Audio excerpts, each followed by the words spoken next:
ভাই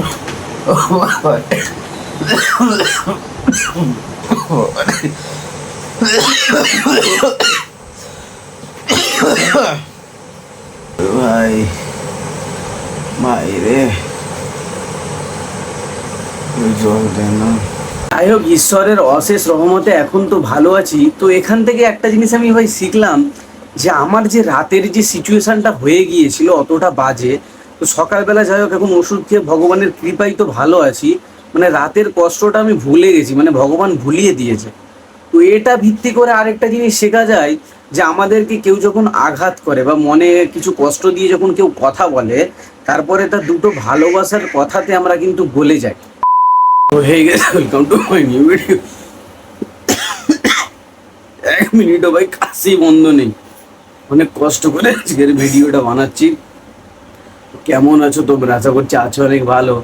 তাই তো দিন দিন হয়ে যাচ্ছে আমি অনেক কালো, তোমাদেরকে ভালো রাখতে রাখতে আমি হয়ে যাচ্ছি কালো।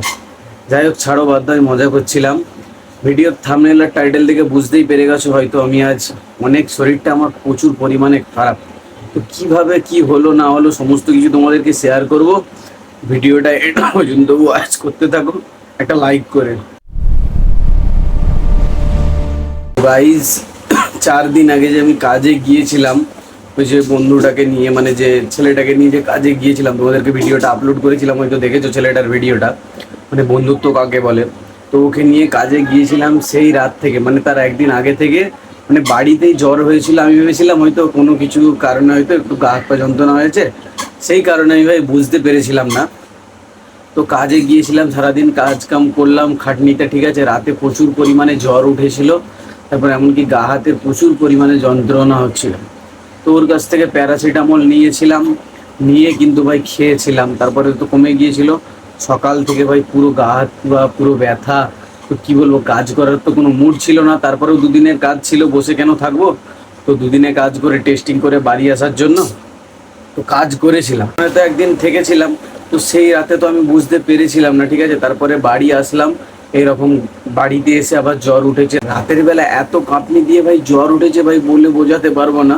এবং বাড়িতে এসেছিলাম যখন ভাই আমি চান করতে ঢুকি ভাই খালি গায়ে ছিলাম। মা বলছিল পিঠে এগুলো কী হয়েছে, তো মা বলছিল কি ঘামাচি হবে গরমের জন্য। তো আমি সেরকম কিন্তু কেয়ার করিনি। তাছাড়া আমার এইসব কিন্তু শরীরে কখনো কিন্তু বার হয়নি, ঘামাচি বলো গরমে তাদের চাই যতই গরম পড়ুক ভাই, আমার কিন্তু এইসব হয় না। কাজে গিয়েছিলাম, মাঝে মাঝে কিন্তু কাজ করতে করতে গা হাত পা কিন্তু চুলকাচ্ছিল। তো সেই রকম তো আমি কিছু ভাবিনি, আমি জানি ধুলোর জন্য, হয়তো কাজ কামে ধুলোর জন্য গাটা চুলকাচ্ছে, তো সেরকম কিন্তু মনে করেছিলাম না। বাড়িতে এসে এইসব কিন্তু হলে কিন্তু গা হাত ধোয়া কিন্তু চলে না। মানে তুমি যে গা স্নান করবে না, এসবে কিন্তু বেশি হয়, নিউমোনিয়া টাইপের হয়ে যায়, ঠিক আছে। তো চান করলাম, তারপরে রাতে প্রচুর পরিমাণে চুলকাচ্ছে। তো ভাই ভিডিও করে রেখেছে, সে অবস্থাটা ভাই আমার না খারাপ হয়ে গেছিলো জাস্ট রাতের বেলা। এত গা হাতের যন্ত্রণা, জ্বর উঠেছে আর সেরকম চুলকাচ্ছে। তারপরে ওর উপরে একটু রাগ ধরেছিল। তারপরে যাই হোক, ভিডিওটা করে যে তোমাদেরকে অন্তত শেয়ার করতে পারলাম কিভাবে কেমন হয়েছে, তোমাদেরকে দেখাচ্ছি ভিডিওটা।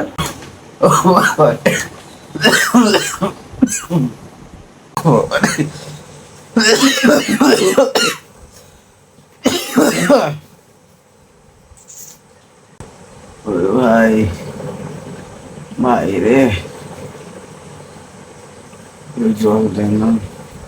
তোর যখন তখন ভিডিও বন্ধ কর না, শরীর খারাপ তো, ঝলান না, মাথায় যন্ত্রণা প্রচুর হচ্ছে। রাখ না ফোনটা, রাখ না। যাই হোক, তোমরা ভিডিওটা দেখে হয়তো বুঝতে পেরেছো অবস্থাটা কি হয়ে গিয়েছিল। রাতের বেলা যে ভাই অবস্থাটা না জাস্ট আমার পুরো খারাপ হয়ে গিয়েছিল। মানে সে রাতটা যে আমার কি কেটেছে আমি তোমাদেরকে গাইজ বলে না বোঝাতে পারবো না, এমন অবস্থা হয়ে গিয়েছিল। ওই রকম তো হচ্ছিল, তখন 3টে বাজে, ঠিক আছে। তো আমি একটু ওয়াশরুমে গিয়েছিলাম, ওয়াশরুম দিয়ে আসলাম, তো গা চুলকে চুলকে ভাই সত্যি কথা বলতে যেন মরে যাচ্ছিলাম, এত পরিমাণে চুলকাচ্ছিল। মানে উল্টো পাল্টা মাথায় আসছিল কি হবে না হবে এরকম হয়। পুরো রাতটা আমি না পুরো ভাই জেগে কাটিয়ে দিয়েছি। তো ওই রকম হয়ে গেল, এবার বেজে গেল 4টা। তো মায়ের ঘরে গেলাম প্যারাসিটামল নেওয়ার জন্য। প্যারাসিটামল তো আমার কাছে এমনি ছিল না, শেষ হয়ে গিয়েছিল। তারপর মায়েদের ঘরে গেলাম প্যারাসিটামল আনার জন্য। মা বললো প্যারাসিটামল নেই, তখন কি হবে। মা বলছিল যে আমাদের রুমে ঘুমিয়ে পড়ে। তো বললাম না ঠিক আছে, আমি ওই রুমেই চলে যাচ্ছি। তো এরকম হয়ে ভাই ঘুমাচ্ছি। মানে মায়েদের মন কেমন হয় দেখো, বারবার জানলা থেকে আসছে আর আমাকে ডাকছে যে কিছু অসুবিধা হচ্ছে নাকি। দেখো মায়েদের ভালোবাসা না একটা আলাদা টাইপের, পৃথিবীর কোনো নারী তোমাকে দিতে পারবে না মায়ের ভালোবাসা এমন। তো বারবার জানালা থেকে আসছে, আমাকে উঁকি মেরে মেরে দেখছে যে বাবু কেমন আছে। তো যাই হোক অমন হলো, সকালবেলা হলো, মা সকাল সকাল ডাকলো, তুলছে।